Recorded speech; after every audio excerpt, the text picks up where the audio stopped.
Hey everybody. So in my last video, I talked about some of the pros and cons of the Baofeng K6 tri-band radio. This particular one happens to be the K5 Plus. It is also a tri-band, and this one is rated at 10 watts, so a little bit more powerful than the K6. Wanted to talk about a couple of the shortcomings on this radio that I've discovered, just kind of messing around with it the last couple of days, and might be a deal breaker for you. I think for me it was. So anyways, first thing you could see is if you look at the screen, I mean, it's got a nice screen. It's a color screen on here. Quite a departure from the black LCD, just basic lettering that's on the K6.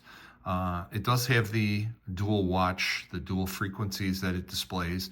If you see the letter D up at the top, that means that the dual watch is on. What's kind of wild is when you look at it, it's like half of the D is missing. You got to really turn the screen on an angle to see it. It's almost like the LCD panel in here was just placed up a little bit too high. But what's kind of crazy, and this was the biggest deal breaker for me on this radio, is the fact that even on the less expensive K6, where you can display the name and the frequency at the same time, you cannot do that on this K5 Plus. You can either have the frequency or the name or the channel number, but you can't do a combination of the two.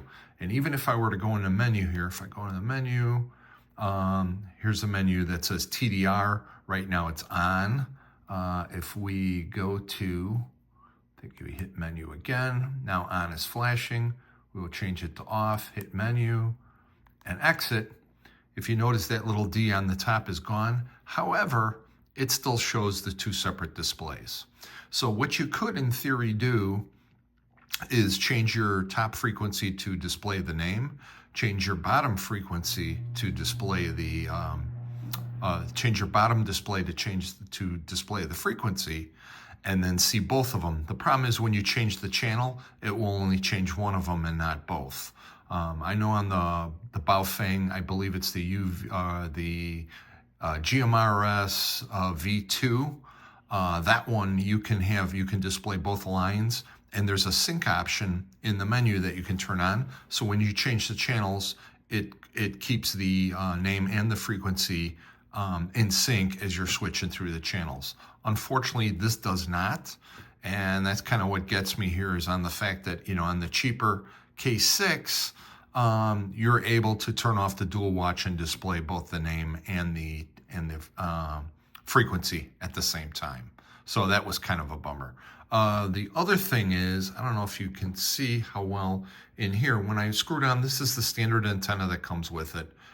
They also give you a 220 antenna, which is nice, which the K6 did not. It almost looks like this antenna is bent. I actually thought maybe the threads were bent.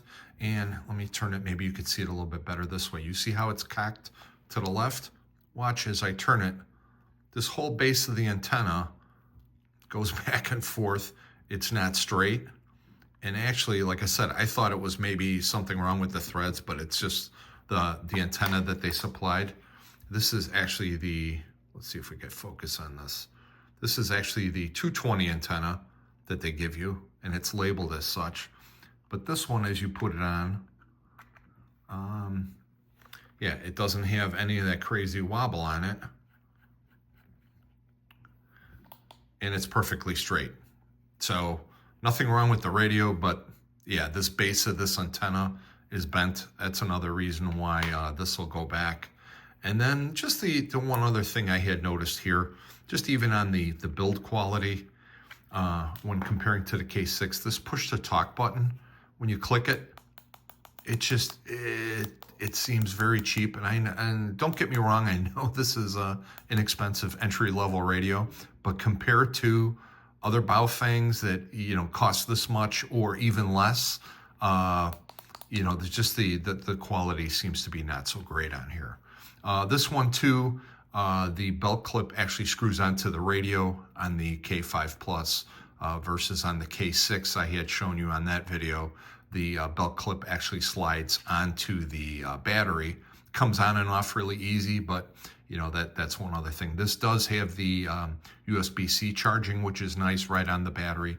The K6 also does that. So I was able to hit our 220 repeater with this radio also. That was no great surprise since this is supposed to be a 10-watt radio. I was able to do that with the K6.